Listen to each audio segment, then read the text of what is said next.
Salam, selamat pagi. Perkenalkan nama saya Atin Woli dengan NIM 2018-520. Saya akan mempresentasikan hasil resum mata kuliah teknik lalu lintas kelas A. Oke, baik, kita langsung pada materi pertama, yaitu kinerja lalu lintas, di mana kinerja lalu lintas dapat ditentukan berdasarkan nilai derajat kejenuhan atau kecepatan tempo pada suatu kondisi jalan tertentu yang terkait dengan geometrik, arus lalu lintas, dan lingkungan jalan untuk kondisi existing maupun untuk kondisi desain. Yang kedua, dengan semakin rendahnya nilai derajat kejenuhan atau semakin tingginya kecepatan tempo menunjukkan semakin baik kinerja lalu lintas. Materi yang berikut tentang rekayasa lalu lintas adalah suatu penanganan yang berkaitan dengan perencanaan geometrik dan operasi lalu lintas jalan raya serta jaringannya, terminal, penggunaan lahan serta keterkaitannya dengan mode transportasi lain. Yang berikut, rekayasa lalu lintas adalah perencanaan, pengadaan, pemasangan dan pemeliharaan rambu-rambu, marka jalan, alat pemberi isyarat lalu lintas atau pengendali dan pengaman pemakai jalan, pengembangan sistem jalan, perencanaan fasilitas parkir dan terminal, pengendalian lalu lintas dan manajemen lalu lintas.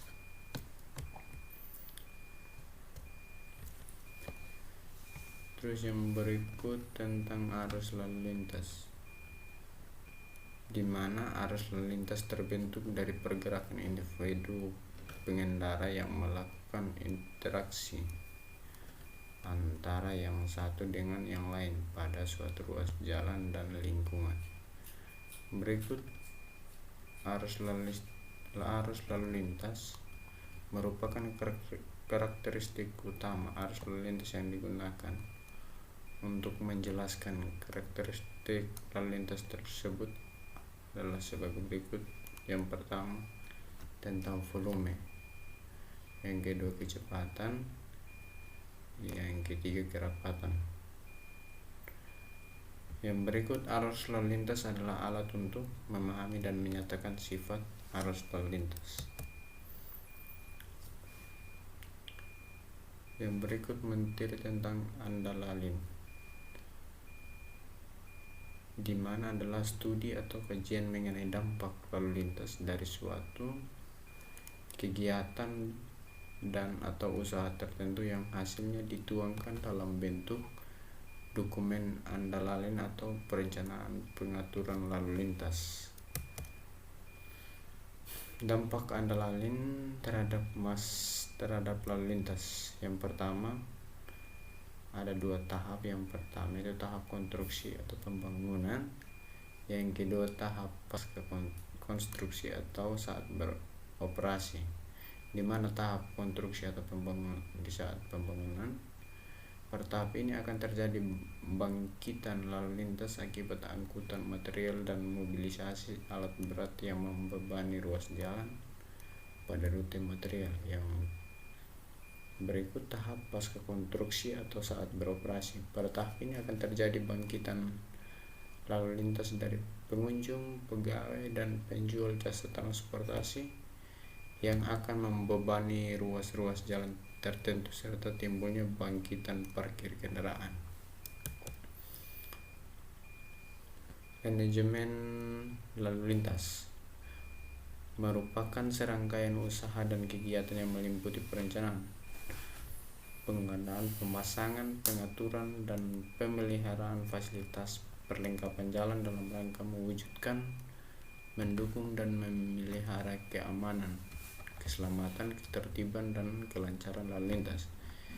Yang kedua, manajemen lalu lintas merupakan pengelolaan dan pengendalian arus lalu lintas dengan melakukan optimasi penggunaan prasarana yang ada untuk memberikan kemudahan kepada lalu lintas secara efisien dalam penggunaan ruang jalan serta memperlancar sistem pergerakan.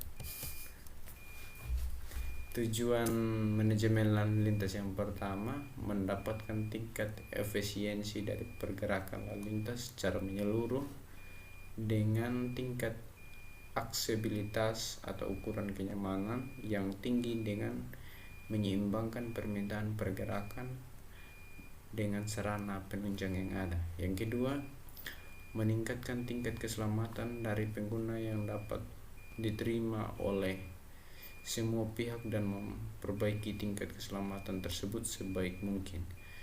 Yang ketiga, melindungi dan memperbaiki keadaan kondisi lingkungan dimanapun arus lalu lintas tersebut berada. Sekian presentasi saya, mohon maaf jika ada kekurangan. Selamat pagi, shalom.